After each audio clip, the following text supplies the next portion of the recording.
So what is a digital guitar pedal and how is it different from an analog one? Well, with a digital pedal, you typically have something that's going to be the brain of your pedal. This is what you're going to put code onto.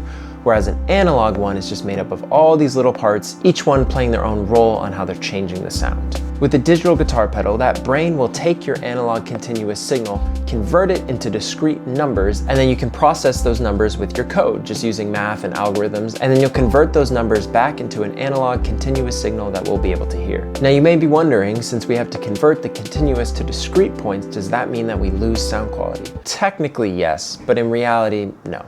Humans cannot hear every frequency. We have a pretty specific cutoff that as we age will even decrease. This means that as long as we sample those frequencies at a certain rate, specifically at least twice the max frequency that humans can hear at, then you're not really losing any human data. Now it's a little more complicated than that. There's this stuff called aliasing and other things that we kind of want to deal with. That's why typically sampling rates are put higher than just 40,000 hertz. But the bottom line is that these digital guitar pedals are not losing any sound quality. All this to say, if you're interested on how to make your own digital guitar pedal, well then I just put out a 4-hour-long course on how to do that yourself. It covers some basic programming on the Daisy C microcontroller, that's our brain of the pedal. Then I go into very basic circuit design in KiCad, how to make your PCB in KiCad, how to make a simple graphic in Adobe Illustrator, get that all ordered, solder it together, and then have your own custom digital guitar pedal. I had released it in 10 parts over the past couple months, but I just now released it in one 4-hour complete course. It's meant for complete beginners, but no matter where you're at in your journey, hopefully there's something you can learn. Go check it out.